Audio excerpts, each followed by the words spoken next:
Okay, magandang araw ulit sa inyo. So, welcome back to my channel. Ayan. Magkakaroon lang tayo ngayon ng parang update or review dito sa ating Soundcraft UI 16. Okay? So, binilang ko siya ng tour case. So, tip lang doon sa mga kaparehas ko na naka ganitong digital mixer. Ito kasi 4 unit lang to, for RU. So, I suggest siguro, i-consider nyo yung kung gumagamit kayo ng active crossover network or drive rack. So, i-consider nyo yun na kailangan kasama dito sa unit na to. So, ito, kasyang-kasya lang dito, 4 RU lang siya. So, yan, pakita ko sa inyo. Okay.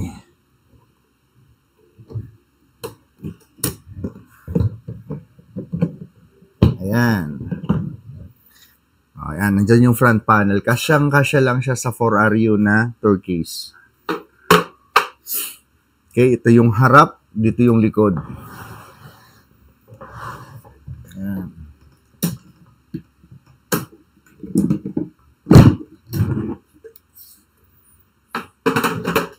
Okay, dito sa likod, ito na. Nako, tumagilid na. Ayan.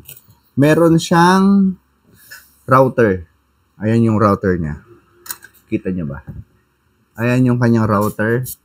And then yan, may extension siya dito. Nandyan yung power supply.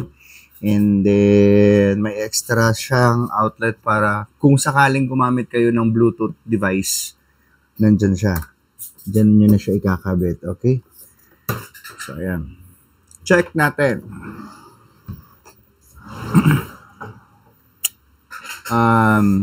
So, napakabilis naman niya mag-connect kahit naka-router. Okay, plug lang natin siya.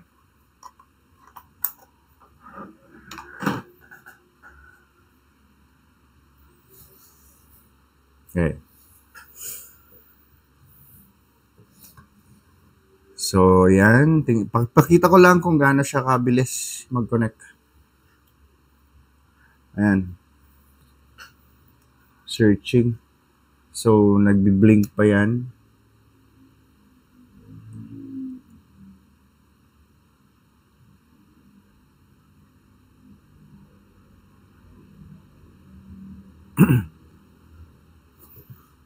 So, make sure lang na yun, nakakonect pala dun sa wifi namin kamatagal. Okay, via router tayo.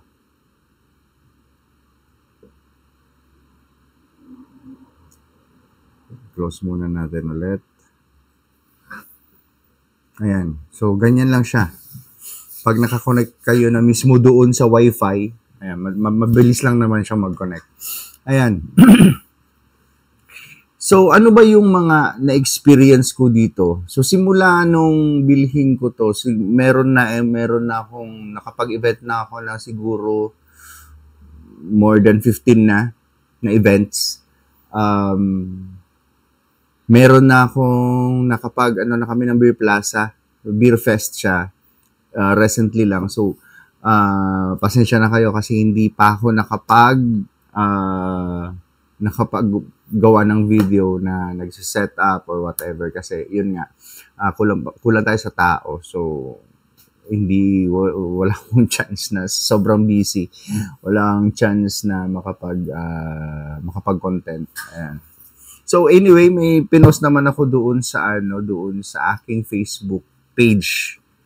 Pinost ko naman yon, some pictures and videos nung may banda na tumugtog. Ayan.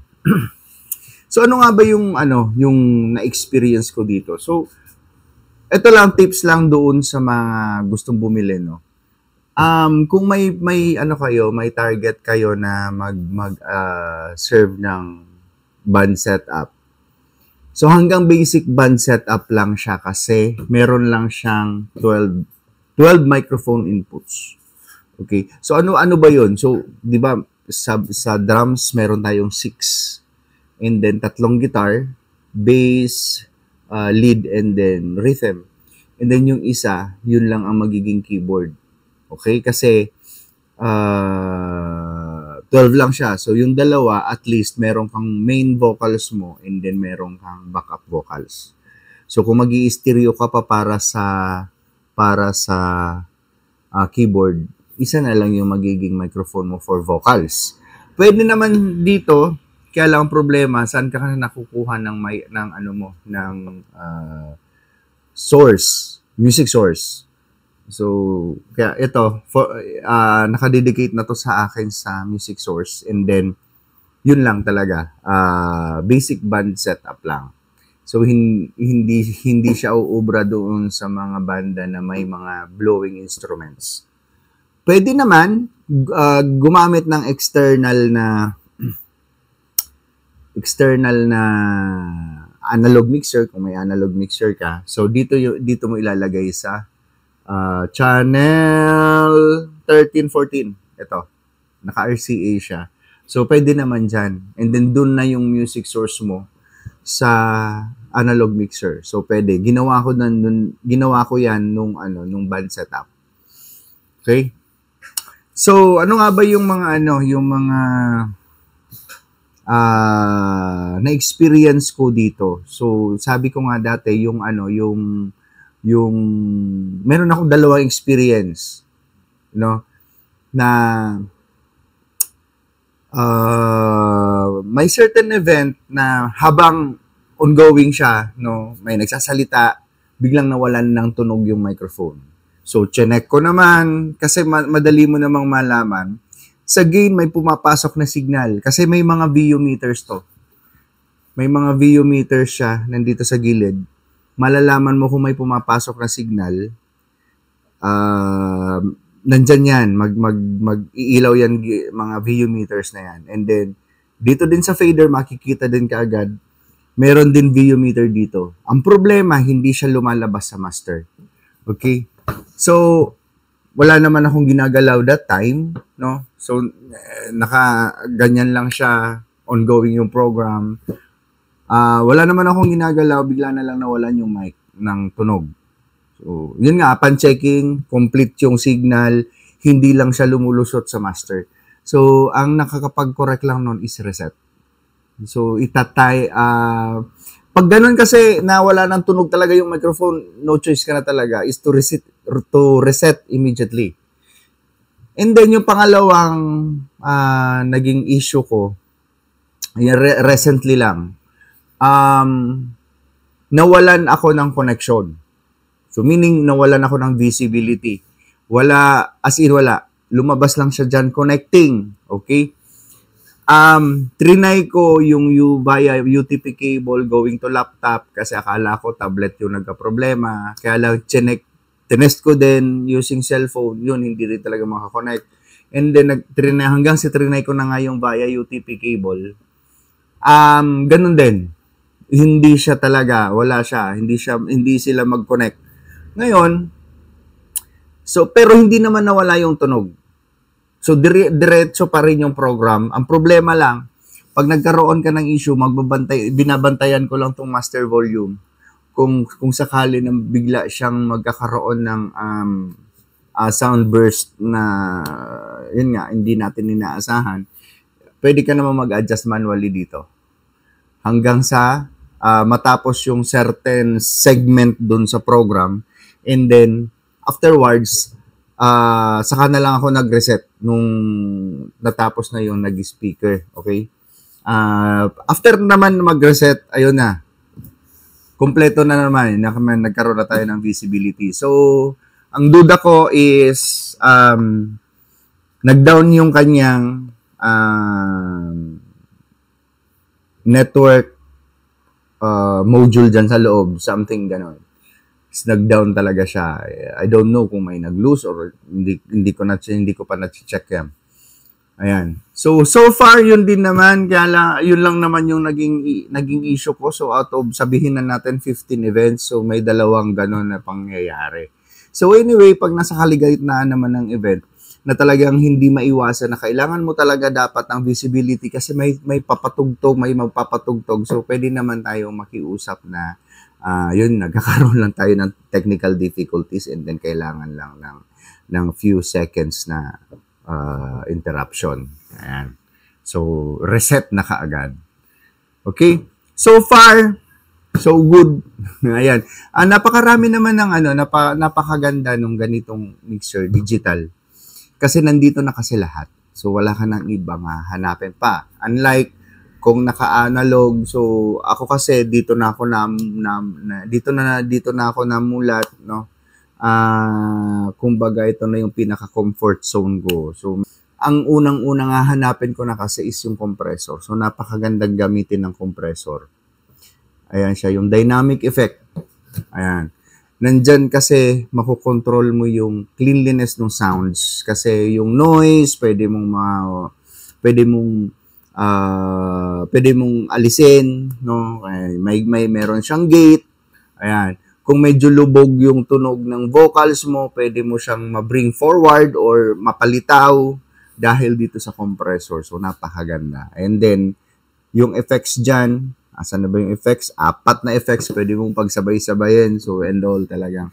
Ayun, napakaganda niya talaga. Ang ano ko lang naman, doon sa mga nagbabalak na bumili nito, so talagang ang isa sa, kung meron man akong pinagsisihan is that,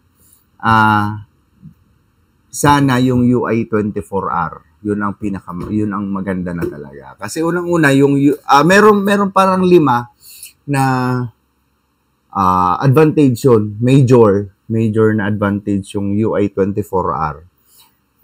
Syempre, bukod sa dagdag ka ng dito, meron ka additional inputs dito na parang magiging plus 6 ka, and then yung aux out mo, wait lang, tingnan natin kung ano yung check nga natin kung ano yung, nakalimutan ko guys, wait. Connect muna tayo sa internet. Ayan, disconnect muna natin yan. Okay, tingnan natin. Bisitahin natin si UI 24R. 24 na ba to? Wait.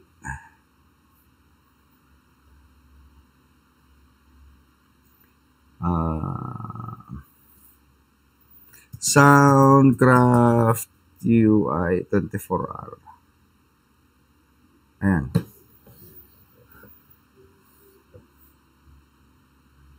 Ay, Shopee. Shopee tayo, Shopee. Ayun nga. Meron siyang 1, 2, 3, 4, 5, 6, 7, 8. 8 aux out. Ito, pwede naman siyang maging 6. Meron lang siyang settings na babaguhin mo lang na yung instead of headphone, gagamitin mo siya as left and right. Tama ba? 5 and 6 na aux out. So, pwede siya maging 6 na auxiliary output para sa mga monitors. Okay? Ayan. And then, ilan ba to? 2, 4, 6. Ay, ano ba yan? 2, 4, 6, 8, 10, 12, 14, 16, 18, 20. So, 20 plus 6 nga na inputs. So, napaka-ano na niya. Sufficient. And then, yung pang-tatlo na major advantage nitong UI 24R is meron siyang delay. Speaker sa mga aux out niya. Pwede kang mag-delay. Ayan. Kung kailangan mo ng delay speakers, kunyari medyo mahaba yung event, no? Maraming tao. So, napakaano naman na masyado mong lalakasan yung front of house mo para lang umabot doon sa pinakadulo. So, kawawa naman yung nandun sa harapan, no? Masyadong malakas yung dating ng tunog sa kanila. Whereas, pwede ka namang mag-delay speakers para hinaan mo lang yung front of house, and then yung delay speaker na ang magbibigay ng audio doon sa pinakadulo. Ayun. Yun ang pang ilan na ba? Pang-tatlo, yan. So, another is, ang advantage noon is pwede kang mag-multi-track recording. Yan. Ito kasi wala siyang multi-track. Isang track lang siya pag nag-record ka. Pero meron siya. Pwede kang mag-record. Ayan. So far yun lang naman yung yung update ko dito sa digital mixer na to. So napakaganda ng nito, napakaganda ng tunog. Okay. So hanggang dito na lang muna tayo, guys. Paalam pansamantala. Please consider to subscribe. Ayun. Like and share na rin para para maraming makapanood ng ating video, okay? So paalam pansamantala, guys. Maraming salamat sa panonood. Bye.